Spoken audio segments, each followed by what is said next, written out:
We will discuss about pages, layers, alignments and much more. So let's dive into the Figma. यहाँ left side पर आपको मिलता है pages and layers का option. अब pages और लेयर्स में क्या फ़र्क होता है? अभी मैं पेज 1 पर हूँ और पेज 1 में एक शेप क्रिएट करती हूँ। सी जैसे ही मैंने शेप क्रिएट की यहाँ लेयर में आ गई, यानी कि लेयर्स का कनेक्शन पेज के साथ होता है। ये लेयर्स इस पेज की हैं।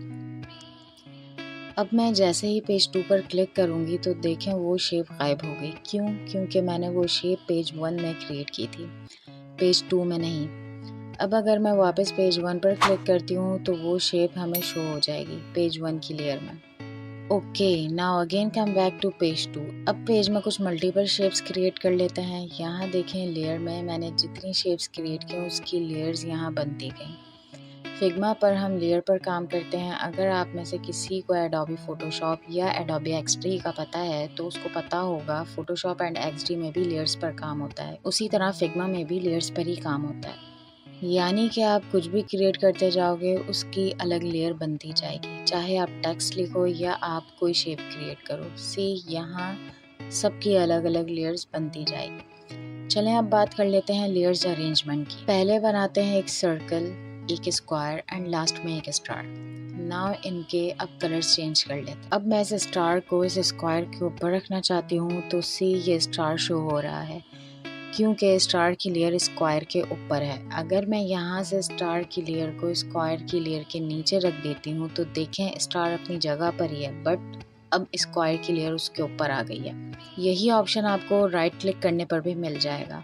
मैंने इस स्क्वायर को सेलेक्ट किया, देन राइट क्लिक किया और यहाँ देखें ऑप्शन है सेंड टू बैक। इस पर क्लिक किया तो लेयर में देखें स्क्वायर की लेयर बिल्कुल बैक पर चली गई।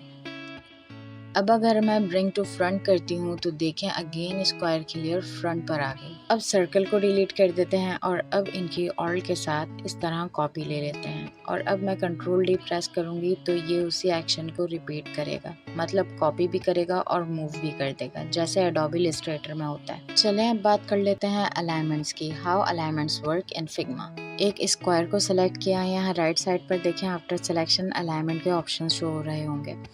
सी मैं लेफ़्ट अलाइन करूँगी इसको तो ये लेफ़्ट हो जाएगा, सेंटर देन राइट और अब ये align with top then align vertical और फिर अलाइन बॉटम। अब मैं स्टार्स की पोजीशंस को मूव कर देती हूँ एंड सबको शिफ्ट के साथ सेलेक्ट कर लेती हूँ। मैं इन सबको हॉरिजॉन्टल सेंटर करना चाहती हूँ तो मैं इस पर क्लिक कर दूँगी तो देखें ऑल स्टार सेंटर में आ गए।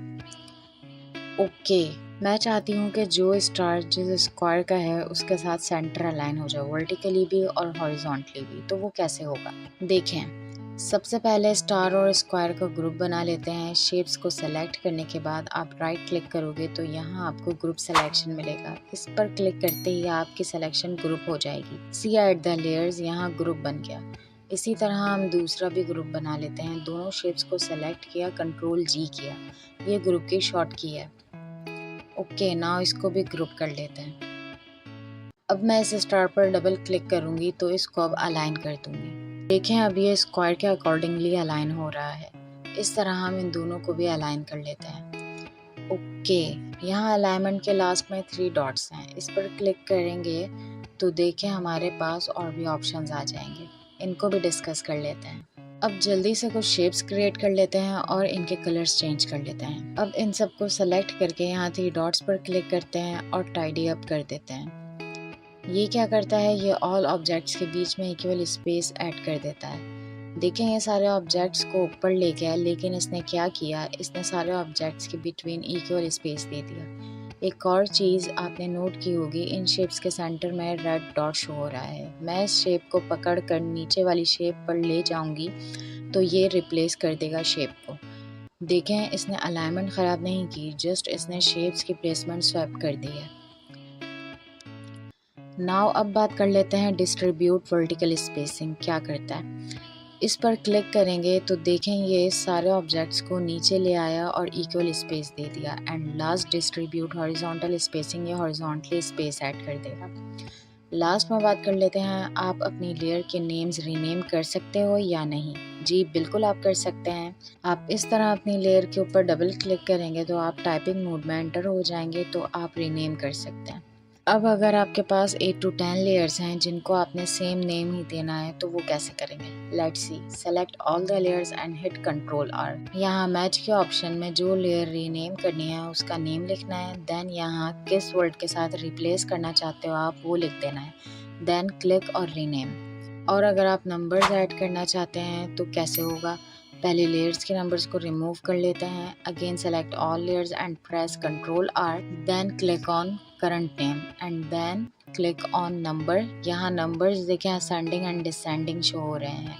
सेलेक्ट करके रीनेम कर दें। देखें लेयर्स के साथ नंबर्स आ गए। I hope